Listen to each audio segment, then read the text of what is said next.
How often do the rules or availability of these credits change, and how the business owners can keep up with it? They change a lot.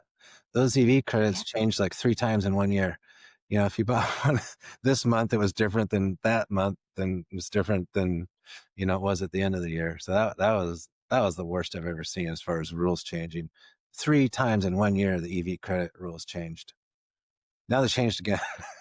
Now the main EV credit that most people got doesn't exist anymore after September 30th, 2025. So you really have to be up to date with all of that. So having the person that will do that for you will think of all those nuances for you. This is what makes a Yeah. difference. Yeah, and the dealer probably doesn't know those rules quite right either, but Yeah. that's not even like that relevant now because that credit went away.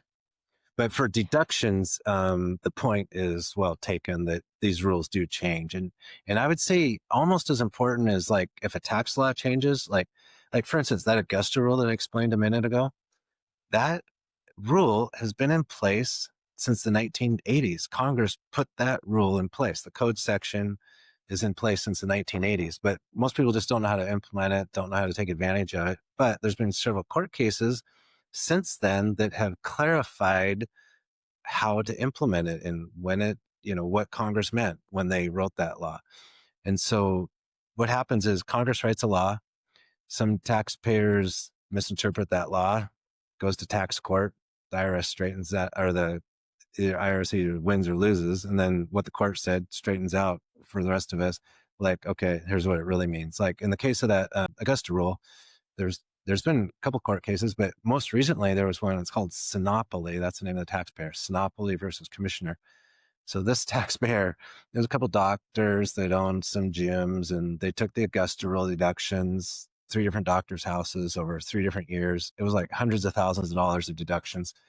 They didn't document any of these meetings. They didn't, when tax court, when they went to IRS challenge, they went to court.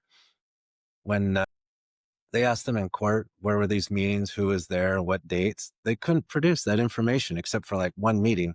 So the IRS said, we'll give you that one meeting, but we don't give you any of these other meetings if you can't say who was there. First of all, it has to be at that house that you're renting. I mean, they couldn't say where it was, who was there, what day they had it. Every meeting like that should have documentation. So what we do is we have like a form. We have a process where we determine the days, we determine who was there, and we determine what they talked about. And we document all that. It's easy to do after a conversation with your client, but we do it because, if you're just a layperson, to sit down and write board meeting minutes and have all that right documentation in there is kind of hard to do. But we do it for hundreds of clients 14 times a year. And so it's easy for us to do because we're doing it all the time. Yeah. Are there any industry specific credits that apply to certain niches more than others?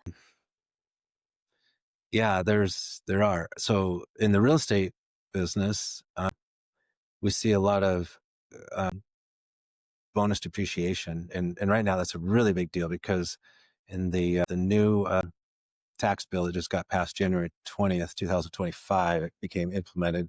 If you buy certain kinds of assets after that point, you can segregate out certain assets that fall into these right categories. It happens to be the 357 and 15-year asset classes, and it's complicated to explain what all is in there. But here's what usually happens. Usually a taxpayer will say, I bought a building, and they put two things on their depreciation schedule, building and land.